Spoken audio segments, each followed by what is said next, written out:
सर्प तिखट असतं, चटणी असते, तसं जास्त जन्मसाव पण आपण थोडं असावं, बोध मिळावं याच्याकरता कीर्तन आहे. मनोरंजन, आयुभंजन. भंजन म्हणजे नाश. असं तिसरं चरण आपलं सुरू झालं.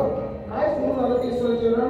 हरिपाठी गेले ते हरिपाठ या मार्गाचा ज्याने अवलंब केला तो चित्तात स्थिर होतो.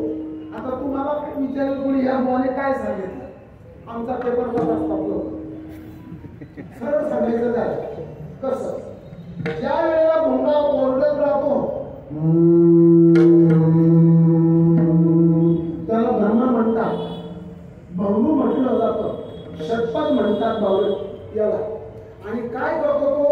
फुलाचा मकरंद सेवन करतो आणि फुलावर बसला का त्याचा ओरडणं बनतो. शांत एक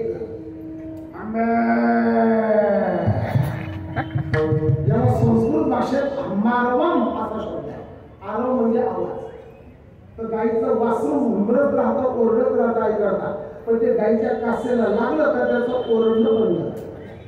त्या लेकरू रडत राहतं, पण आईच्या हृदयातलं अमृत प्यायला लागलं की त्याचं रडणं बंद होतं.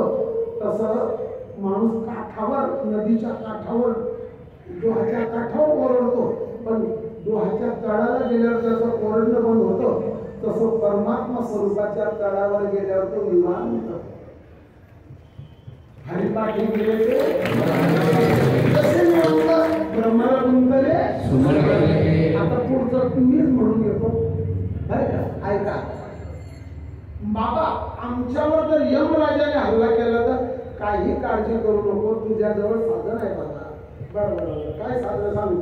हे नामचिंतन जे साधन आहे याच्याबद्दल ऐक. उत्कट, चोखट आणि फुकट. काय काय काय काय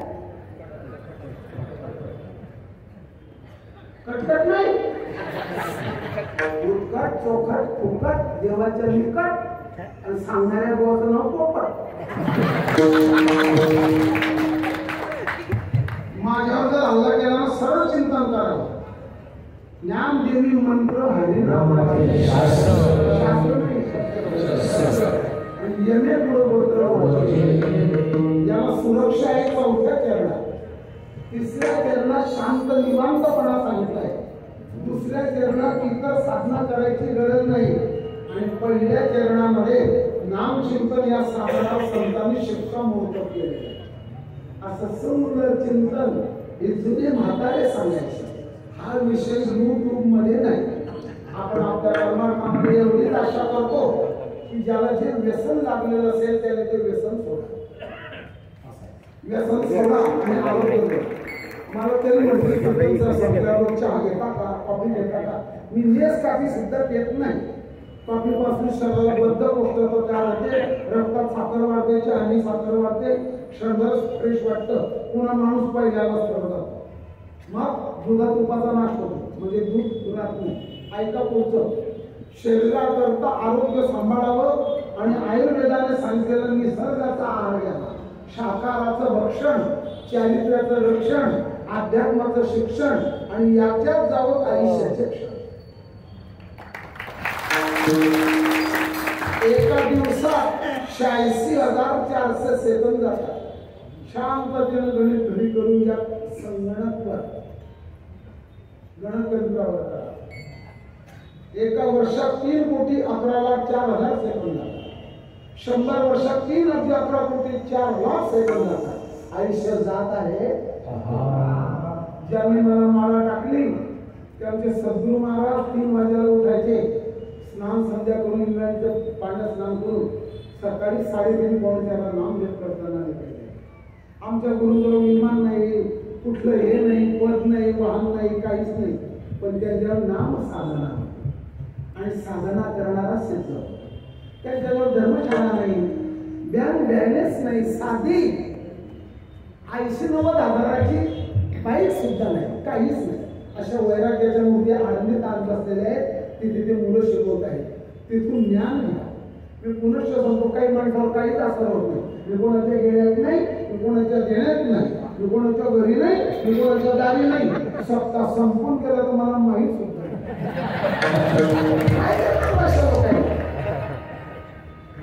आपली साधना मी तुमच्याकडे एवढाच पदार्थ करतो. साधू संतांनी जे वाङ्मय लिहिलेलं आहे त्या वाङ्मयाचा विशेष होणारा कीर्तनकार पाहिजे. निवड गायलाही नको, निवड असलंही नको आणि निवड गप्पाही नको, कोणाला टीकाही नको. आपण आपलं गात जागा जितका सात्विक आहार येणार तितकं तुमचं आयुष्य आहे. जितके काम क्रोधाधिक विकार मनातून निघून जातील तितकं तुमचं मानसिक आरोग्य आहे. आणखी एक शेवटी सांगतो, तुम्ही हा जो सप्ताह केलेली तयारी केलेली आहे, विचित्र वाटू नका. तुम्ही सांगतो थोड्या वेळात तुम्हाला, तुमचं हे नियोजन 100% नाही आहे. मग 99 अजिबात नाही, 98 शक्यच नाही, 97 मी म्हणणारही नाही, 96 पुढच्या जन्मात म्हणणार नाही, 95 स्वप्नात म्हणणार नाही. मग तुमचं हे जे नियोजन आहे 1%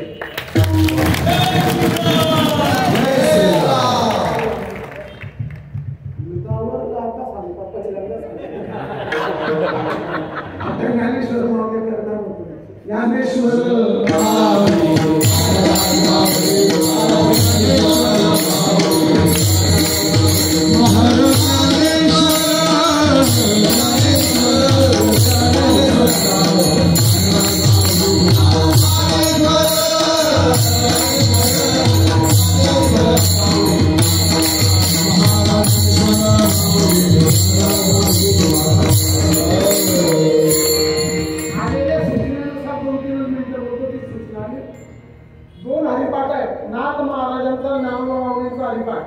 ज्ञानोबा माऊलींच्या हरिपाठामध्ये 27 अभंग, 112 चरण आणि 112 चरण म्हणण्याकरता 8 मिनिटं लागतात. याच्यामध्ये हरिशब्द 57 वेळा आहे.